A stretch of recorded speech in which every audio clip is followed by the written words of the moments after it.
பிரியமானவர்களே, உக்ரைனுக்கும் ரஷ்யாவுக்கும் இடையே ஒரு வருடத்திற்கும் மேலாக போர் நடக்கிறதை நீங்கள் கேள்விப்பட்டிருப்பீர்கள்.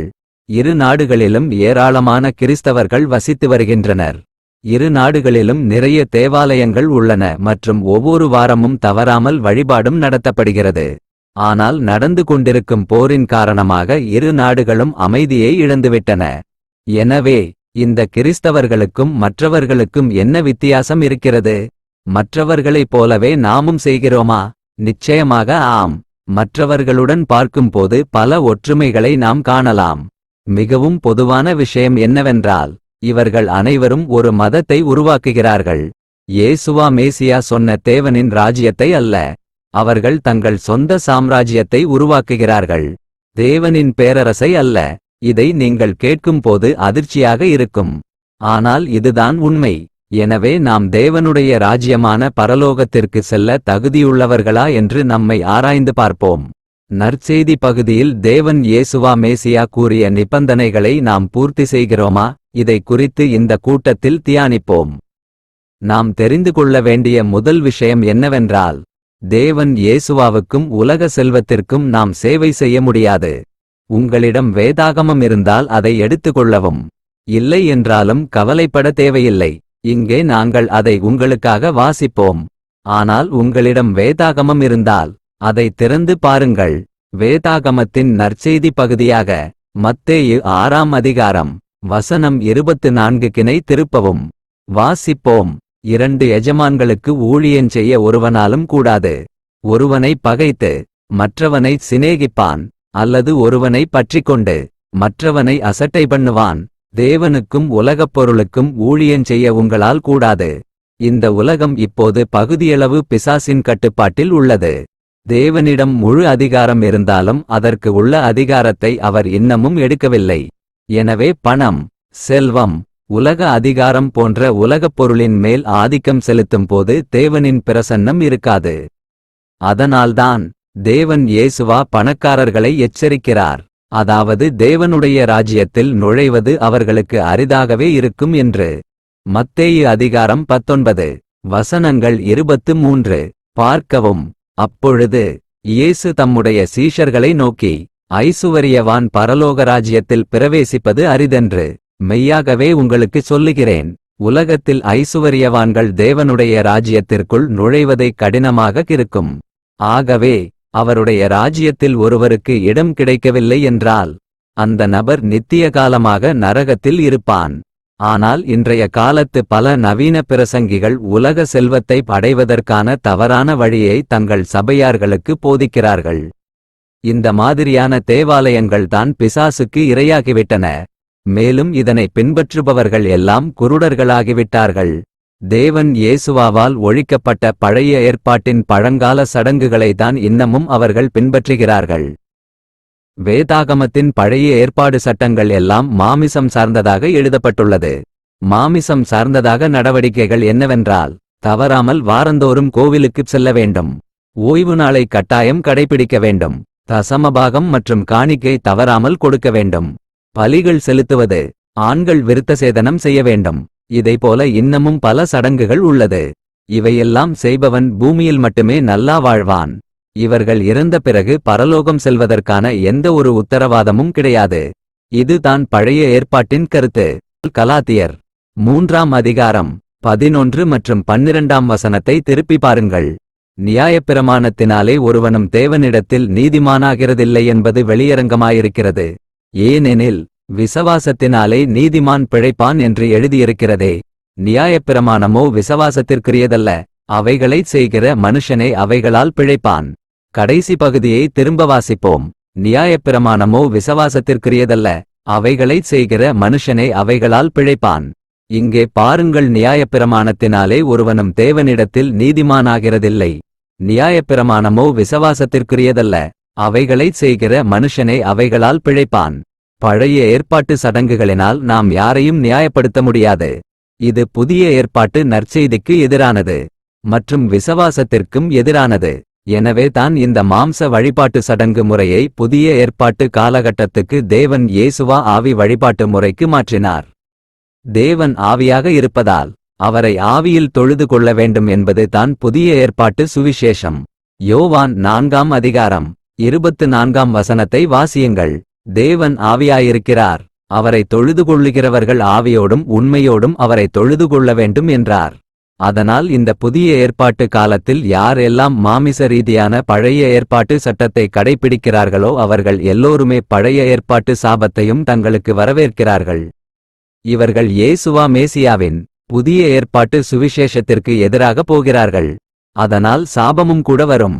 பழைய ஏற்பாட்டு சடங்கில் ஒன்றை நாம் பார்ப்போம். யூதர்களுக்கு என்று கோயில் கட்டி அதை மேன்மைப்படுத்துவது பழைய ஏற்பாட்டு சடங்காகும். இந்த கோட்பாட்டை புதிய ஏற்பாட்டு காலத்தில் கடைபிடித்தால் சாபங்கள் தானாகவே வரும். ஒரு விதமான பெரிய சாபம்தான் மனிதனின் கொடூர வியாதிகள். புதிய ஏற்பாட்டை பழைய ஏற்பாட்டுடன் கலப்பதன் மூலம் ஒரு புதிய மதம் உருவாகி வேறொரு கோட்பாட்டை வெளிப்படுத்தியிருக்கிறது. இந்த மதம் ஒரே பெயரில் அழைக்கப்படலாம், ஆனால் இது வேறுபட்டது. இந்த மதம் வேறொரு ஆவியால் நடத்தப்படுகிறது. இது இயேசுவா தேவனுடைய பரிசுத்த ஆவியினால் நடத்தப்படவில்லை. இந்த பலனற்ற செயல்களைத்தான் தேவன் இப்போது இந்த கடைசி காலத்தில் காதில் கேட்டு அதை குறித்து சிந்திப்பவர்களுக்கு எச்சரிக்கிறார். 2 கொரிந்தியர் 11ஆம் அதிகாரம் 4ஆம் வசனத்தை தியானித்து பாருங்கள். எப்படியெனில் உங்களிடத்தில் வருகிறவன் நாங்கள் பிரசங்கியாத வேறொரு இயேசுவை பிரசங்கித்தானானால், அல்லது நீங்கள் பெற்றிராத வேறொரு ஆவியையும் நீங்கள் ஏற்றுக்கொள்ளாத வேறொரு சுவிசேஷத்தையும் பெற்றீர்களானால் நன்றாய்ச் சகித்திருப்பீர்களே. தேவன் இயேசுவா எந்த மதத்தையும் உருவாக்க இந்த உலகத்திற்கு வரவில்லை. அனைவருக்கும் பரலோக ராஜ்யத்திற்கான வழியை காட்ட மட்டுமே வந்தார். இதை யோவான் 14:6 வாசித்து பாருங்கள். அதற்கு இயேசு, நானே வழியும் சத்தியமும் ஜீவனுமாயிருக்கிறேன், என்னாலே இல்லாமல் ஒருவனும் பிதாவினிடத்தில் வரான். தேவாலயங்களில் பழைய ஏற்பாட்டையும் புதிய ஏற்பாட்டையும் கலப்பதால் இயேசுவாவும் பரிசுத்த ஆவியும் தேவாலயங்களை விட்டு வெளியேறிவிட்டனர். தேவன் இயேசுவா வெளியேறிய உடன் தீய ஆவிகள் அதற்குள் வந்து ஆக்கிரமம் செய்துவிட்டனர். அதனுடன் பழைய ஏற்பாட்டில் உள்ள சாபங்களும் கூடவே வந்துவிட்டது. தேவாலயங்களில் தேவன் இயேசுவா இல்லாமல் எப்படி உங்கள் பிரச்சனைகள் தீரும் என்று எதிர்பார்க்கிறீர்கள்? கேட்கிறதற்கு காதுள்ளவன் கேட்கக்கடவன் என்று மத்தேயு 11ஆம் அதிகாரம் 15ஆம் வசனத்தில் தேவன் இயேசுவா கூறியுள்ளார். தேவன் இயேசுவா தேவாலயங்களிலிருந்து வெளியேறியதினால் சாபங்கள் தானாகவே வந்து குவிந்துள்ளன. இதனால் தேவாலயங்களுக்கு செல்பவர்களுக்கும் புற வழிபாட்டு செய்பவர்களுக்கும் ஒரே மாதிரியான பிரச்சினைகள்தான் இருக்கிறது. 1 கொரிந்தியர் 16ஆம் அதிகாரம் 22ஆம் வசனத்தை பாருங்கள். சாபம் வருமா என்று ஒருவன் கர்த்தராகிய இயேசு கிறிஸ்துவினிடத்தில் அன்பு கூறாமற் போனால் அவன் சபிக்கப்பட்டவனாயிருக்க கடவன். கர்த்தர் வருகிறார். இந்த வசனத்தில் ஒருவன் கர்த்தராகிய இயேசு கிறிஸ்துவினிடத்தில் அன்பு கூறாமற் போனால் என்பது அவர் சொன்ன வார்த்தைகளின்படி நடக்காதவர்கள் என்பதாகும். இதை நீங்கள் யோவான் 14:24 காணலாம். என்னில் அன்பாயிராதவன் என் வசனங்களை கைக்கொள்ளமாட்டான். நீங்கள் கேட்கிற வசனம் என்னுடையதாயிராமல் என்னை அனுப்பின பிதாவினுடையதாயிருக்கிறது. பழைய ஏற்பாட்டு சட்டங்களும் சடங்குகளும் வெறும் யூத ஜனங்களுக்கு மட்டும்தான் கொடுக்கப்பட்டிருந்தது. அது எந்த காலத்திலும் எந்த புறஜாதியினருக்கும் கொடுக்கப்படவில்லை. இதனால் அது எந்த காலத்திலும் எந்த புறஜாதியினருக்கும் கிடையாது.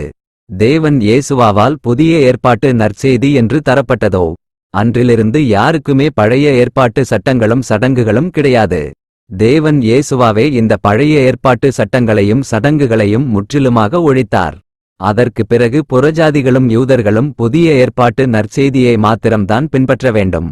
யூதர்களுக்கும் இப்போது பழைய ஏற்பாட்டு சட்டங்களும் சடங்குகளும் கிடையாது.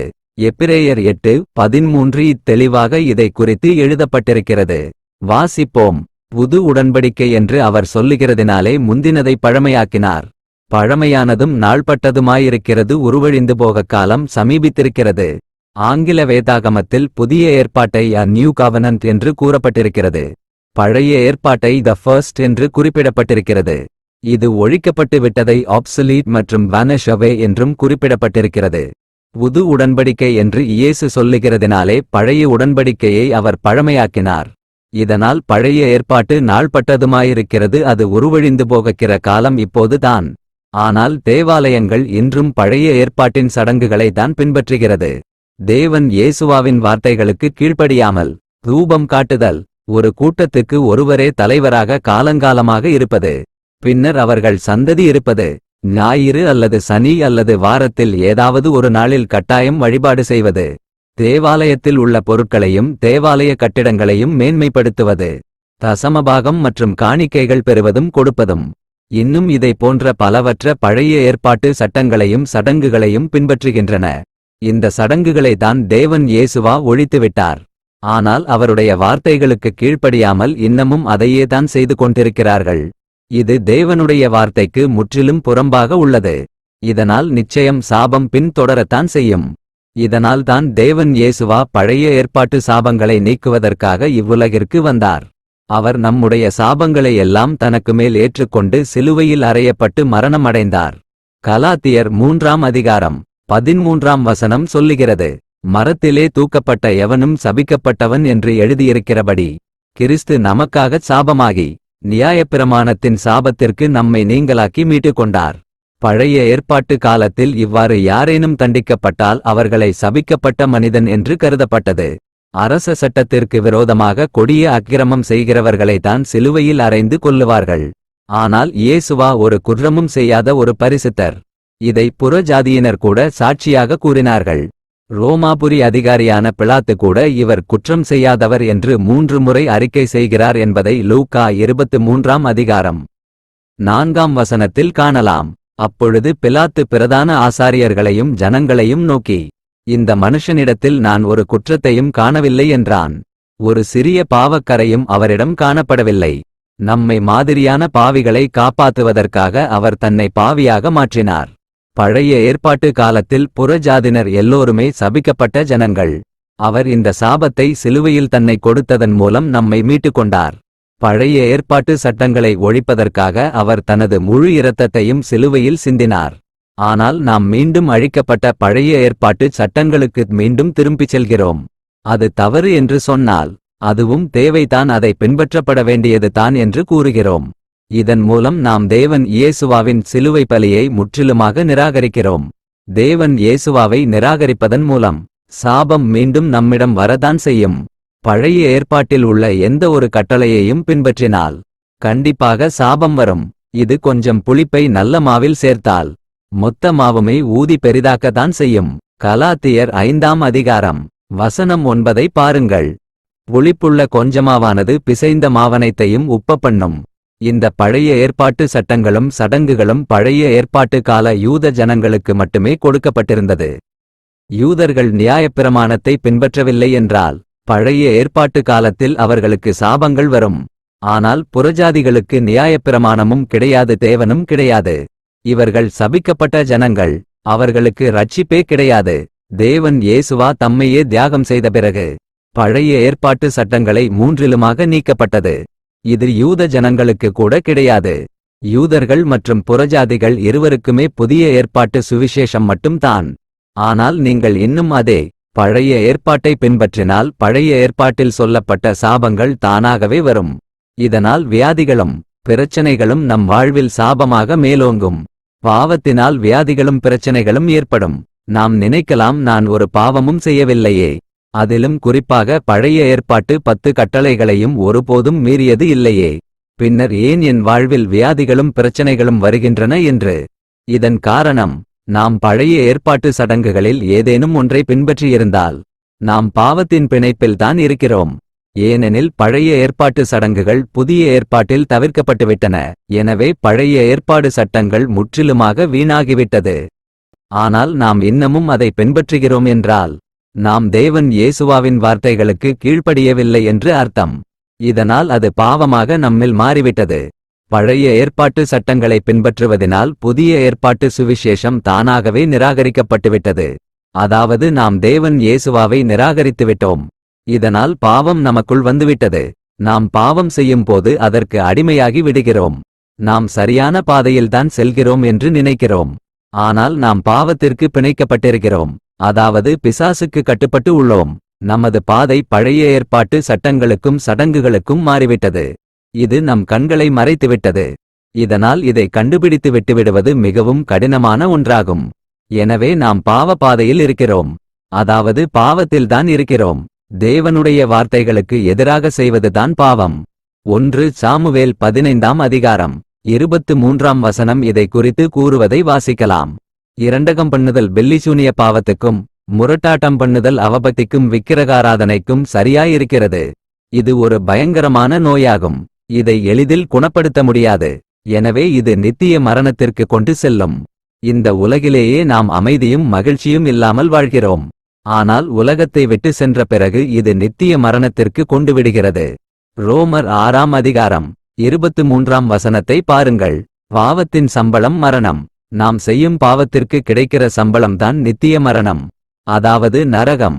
இந்த நித்திய மரணம் நம் ஆத்துமாவிற்கு தான். அதற்கு காலவரம்பு இல்லை. எனவே ஒருமுறை நரகத்திற்கு சென்றால் அது காலவரையறை இல்லாமல் நிரந்தரமாக அங்கே இருக்க வேண்டியது தான். ஒரு இரட்சகரும் வந்து காப்பாற்ற வரமாட்டார்கள். இந்த புதிய ஏற்பாட்டு காலத்தில் தேவன் இயேசுவாவின் வார்த்தைகள் தான் தேவனின் வார்த்தைகள். இதை நாம் மறுத்தால் நாம் தேவனுக்கு எதிராக கலகம் செய்கிறோம். இது பாவம். பழைய ஏற்பாட்டு சடங்குகளை பின்பற்றுவது பாவம். பழைய ஏற்பாட்டு சடங்குகளில் ஒன்றை மட்டும் நாம் பார்ப்போம். ஒரு குறிப்பிட்ட தேவாலயத்திற்குச் சென்று அதில் நிரந்தரமாக உறுப்பினராக இருப்பது பழைய ஏற்பாட்டு சடங்குகளை பின்பற்றுவதுவாகும். தேவன் இயேசுவாவின் வார்த்தைகளை பல இடங்களுக்கு சென்று நாம் பரப்ப வேண்டும் என்பதுதான் தேவனுடைய சித்தம். இதைத்தான் மத்தேயு 28ஆம் அதிகாரம் 19 மற்றும் 20ஆம் வசனத்தில் தேவன் கடைசியாக கூறியுள்ளார். வாசியுங்கள். ஆகையால் நீங்கள் புறப்பட்டுப் போய் சகல ஜாதிகளையும் சீஷராக்கி பிதா குமாரன் பரிசுத்த ஆவியின் நாமத்திலே அவர்களுக்கு ஞானஸ்நானம் கொடுத்து நான் உங்களுக்கு கட்டளையிட்ட யாவையும் அவர்கள் கைக்கொள்ளும்படி அவர்களுக்கு உபதேசம் பண்ணுங்கள். இதோ உலகத்தின் முடிவு பரியந்தம் சகல நாட்களிலும் நான் உங்களுடனே கூட இருக்கிறேன் என்றார். ஆமென். ஆனால் நாம் ஒரு தனி நபரின் கீழ் ஒரே இடத்தில் காலகாலமாக ஆலயம் என்று சொல்லிக்கொண்டே அங்கேயே இருக்கிறோம். இது பழைய ஏற்பாட்டு காலத்தின் பாபேல் கோபுரத்தை கட்டுவது போன்றது. ஒரு கட்டிட தேவாலயத்தை கட்ட தேவன் இயேசுவா யாரையும் ஒருபோதும் கேட்டதில்லை. தேவாலயத்தை கட்டும்படி தேவன் சொன்னார் என்று யாராவது சொன்னால் அவர்கள் தேவனின் வார்த்தைக்கு முற்றிலும் எதிரானவர்கள். இப்படிப்பட்டவர்கள்தான் பொய்யர்கள். ஆலய வழிபாடு பழைய ஏற்பாட்டு கால யூத ஜனங்களுடையது. அவர்கள் தங்கள் தேவாலயங்களுக்கு கட்டாயம் சென்று வழிபட வேண்டும். இன்னிசை, பழைய ஏற்பாட்டை வாசிப்பது, பாடல் பாடுவது போன்ற சில வழிபாடு முறைகள் அவர்களுடைய வழிபாட்டின் ஒரு முக்கிய பகுதியாக இருந்தன. இதை குறித்து நாம் வசனத்தில் பார்ப்போம். வாசியுங்கள். சங்கீதம் 81ஆம் அதிகாரம் வசனங்கள் 1 முதல் 4 வரை. நம்முடைய பெலனாகிய தேவனை கெம்பீரமாய் பாடி யாக்கோபின் தேவனைக் குறித்து ஆர்ப்பரியுங்கள். தம்புரு வாசித்து வீணையையும் இனிய ஓசையான சுரமண்டலத்தையும் எடுத்து சங்கீதம் பாடுங்கள். மாதப்பிறப்பிலும் நியமித்த காலத்திலும் நம்முடைய பண்டிகை நாட்களிலும் எக்காலம் ஊதுங்கள். இது இஸ்ரவேலுக்கு பிரமாணமும் யாக்கோபின் தேவன் விதித்த நியாயமுமாயிருக்கிறது. அவர்கள் ஒரு வழிபாட்டு முறையை கொண்டிருந்தனர். யூத தேவாலயத்துக்குள் எந்த புறஜாதியினரும் செல்ல முடியாது. ஒருவேளை ஏதாவது புறஜாதி தெரிந்தோ தெரியாமலோ அவர்கள் தேவாலயத்துக்குள் சென்றால் அவர்கள் கொல்லப்படுவார்கள். இது பழைய ஏற்பாட்டின் சட்டம் என்பதை எண்ணாகமம் 3ஆம் அதிகாரம் 10ஆம் வசனத்தில் காணலாம். வாசிப்போம். ஆரோனையும் அவன் குமாரரையுமோ தங்கள் ஆசாரிய ஊழியத்தை செய்வதற்காக நியமிக்கக்கடவாய். அந்த ஊழியத்தைச் செய்யும்படி சேருகிற அந்நியன் கொலை செய்யப்படக்கடவன் என்றார். பழைய ஏற்பாட்டு காலத்தில் தேவன் அவர்களின் தேவாலயத்துக்குள்ளே வந்தார். யூத ஜனங்கள் மட்டுமே அவரை வழிபட முடியும். புறஜாதிகளுக்கு அவர் தேவன் அல்ல. புறஜாதிகள் புறக்கணிக்கப்பட்ட ஜனங்கள். யூதர்களுக்கு மட்டுமே அவர் பழைய ஏற்பாட்டு காலத்தில் தேவனாக இருந்தார். ஆனால் தலைமுறைகள் கடந்து செல்ல செல்ல அவர்கள் தேவனையும் பழைய ஏற்பாட்டு சட்டங்களையும் மறந்துவிட்டனர். இதனால் இத்தேவாலயம் வணிகமயமாக மாறியது. இது வியாபாரிகள் வந்து கூடும் இடமாக மாறியுள்ளது. இயேசு தேவாலயத்திற்கு செல்லும் போதும் கூட இதே நிலைதான் இருந்தது என்பதை மத்தேயு 21ஆம் அதிகாரம் 13ஆம் வசனத்தை படியுங்கள். என்னுடைய வீடு ஜெப வீடு என்னப்படும் என்று எழுதியிருக்கிறது. நீங்களோ அதை கள்ளர் குகையாக்கினீர்கள் என்றார். பழைய ஏற்பாட்டு சடங்குகள் வெறும் கடமைக்காகத்தான் நடத்தப்பட்டன. தங்களுக்குள்ளேயே பிரிவினைகள் இருந்தன. அவர்களின் இதயம் தேவனிடமிருந்து வெகு தொலைவில் இருந்ததால் அவர்கள் தேவனை வழிபடுவதே வீணானதாக இருந்தது. ஆனால் சடங்குகள் கடமைக்காக பாரம்பரியமாக நடத்தப்பட்டன. கடைசியாக அவர்கள் இயேசுவாவையும் நிராகரித்தனர். மனிதனுடைய கற்பனைகளை உபதேசங்களாக போதித்து வீணாக தேவனை ஆராதனை செய்தார்கள். இதை தேவன் இயேசுவா தானே சொன்னார் என்பதை மத்தேயு 15ஆம் அதிகாரம் 9ஆம் வசனத்தில் காணலாம். வாசிப்போம். மனுஷருடைய கற்பனைகளை உபதேசங்களாக போதித்து வீணாய் எனக்கு ஆராதனை செய்கிறார்கள் என்று ஏசாயா தீர்க்கதரிசி நன்றாய்ச் சொல்லியிருக்கிறான் என்றார். அதே பழைய ஏற்பாட்டு சடங்குகள் முறைதான் இன்றும் பின்பற்றப்படுகிறது. தேவாலய கட்டிடங்களும் அதிலுள்ள பொருட்களையும் எப்படி மேன்மைப்படுத்தலாம் என்ற மனிதனால் உருவாக்கப்பட்ட கோட்பாடுகள்தான் போதிக்கப்படுகிறது. இதை இயேசுவா மேசியாவாக வந்து பழைய ஏற்பாட்டு காலத்து யூத ஜனங்களை கேள்வி கேட்டபோது அவர்கள் அவரை நிராகரித்தார்கள். பின்னர் அவரை கொடுமைப்படுத்தி கொலையும் செய்தனர். யோவான் 19ஆம் அதிகாரம் 15ஆம் வசனத்தை வாசியுங்கள். அவர்கள், இவனை அகற்றும், அகற்றும், சிலுவையில் அறையும் என்று சத்தமிட்டார்கள். அதற்கு பிலாத்து, உங்கள் ராஜாவை நான் சிலுவையில் அறையலாமா என்றான். பிரதான ஆசாரியர் பிரதியுத்தரமாக, இராயனேயல்லாமல் எங்களுக்கு வேறே ராஜா இல்லை என்றார்கள். தேவன் இயேசுவா தனது கடைசி மூச்சையும் நமக்காக பூமியில் விட்டுவிட்டு இந்த கோவில் சார்ந்த வழிபாட்டை ஒழித்துவிட்டு யூத தேவாலயத்தை விட்டு வெளியேறினார். மத்தேயு 27ஆம் அதிகாரம் 51ஆம் வசனத்தை வாசியுங்கள்.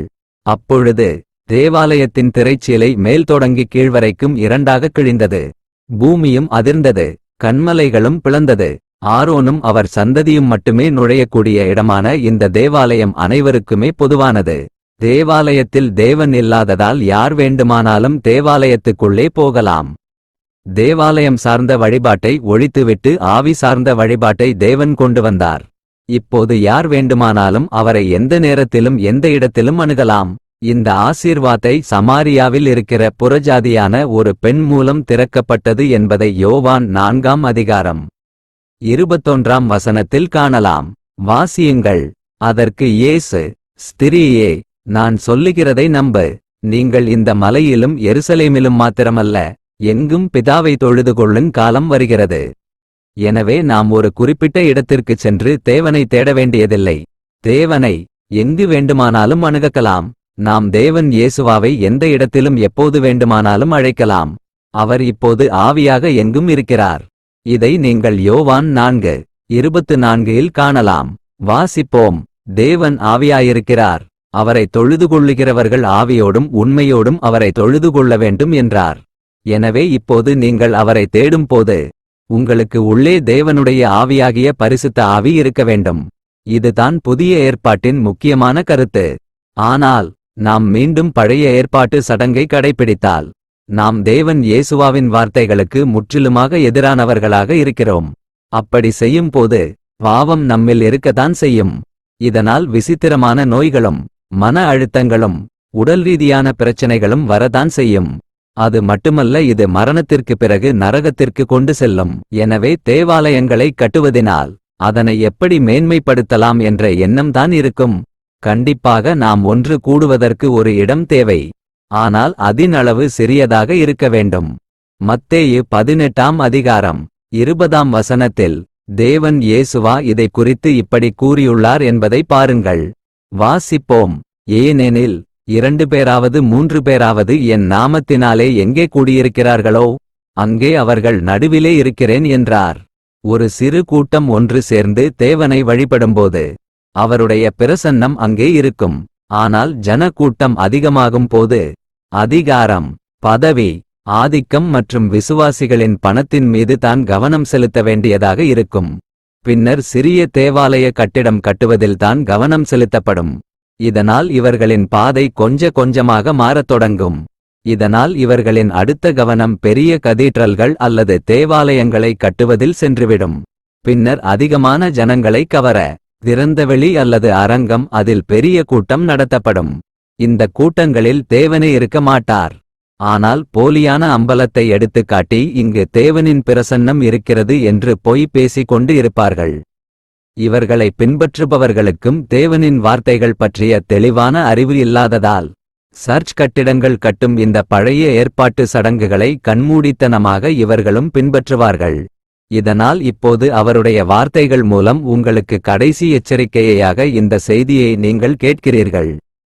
எனவே மனந்திரும்பி தேவன் இயேசுவாவிடம் திரும்புங்கள். அவரையும் அவருடைய வார்த்தைகளையும் ஏற்றுக்கொள்ளுங்கள்.